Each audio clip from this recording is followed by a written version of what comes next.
સુરત શહેરના Goladara police station વિસ્તારમાં થોડા દિવસો પહેલા બનેલી અપહરણની ગંભીર ઘટનાનો પોલીસે ભેદ ઉકેલી નાખ્યો છે। ગોળાદરા પોલીસે આ ગુનામાં સંડોવાયેલા અને નાસ્તા ફરતા 4 આરોપીને ઝડપી પાડ્યા છે।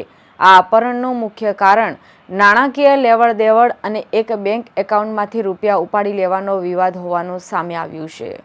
ગોળાદરા પોલીસ સ્ટેશનમાં ગત 16 સપ્ટેમ્બર 2025ના રોજ રાત્રે 11 કલાકના સુમારે અપહરણની ફરિયાદ નોંધાઈ હતી। ફરિયાદી બબલુ છોટેલાલ માહોર જેઓ પાણીપુરીની લારી ચલાવે છે અને લિંબાયત વિસ્તારમાં રહે છે। તેમણે પોતાના દીકરા સંદીપ માહોરના અપહરણની જાણ કરી હતી।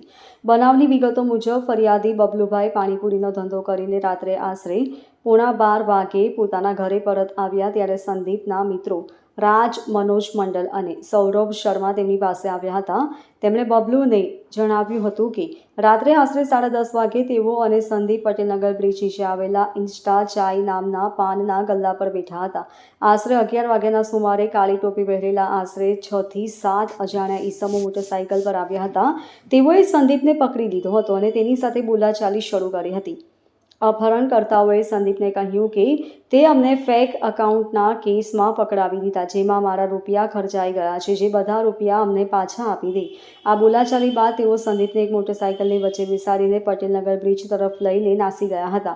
આ ગંભીર બનાવની જાણ થતાં ગોળાદરા પોલીસ સ્ટેશનમાં ફરિયાદ દાખલ કરવામાં આવી હતી। આરોપીની પૂછપરછ દરમિયાન મુખ્ય આરોપીઓમાં એક કમલેશ અશોક સેને અપહરણ પાછળનું ચોંકાવનારું કારણ જણાવ્યું।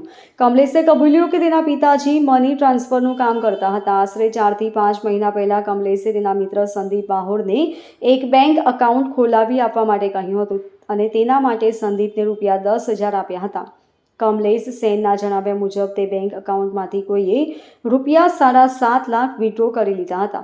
કમલેશને શંકા હતી કે આ પૈસા સંદીપે જ કાઢી લીધા છે। આથી કમલેશે સંદીપ માહોર પાસે આ 7.5 લાખ રૂપિયાની માંગણી કરી હતી, પરંતુ સંદીપે તે રૂપિયા આપવાની ના પાડી દીધી હતી। આ નાણાકીય વિવાદ અને પૈસાની વસૂલાત કરવાના ઈરાદાથી જ અપહરણ કમલેશ સેન અને તેના અન્ય મિત્રોએ મળીને સંદીપનું અપહરણ કર્યું ગુનો આચર્યો હતો। Bureau report LK star news.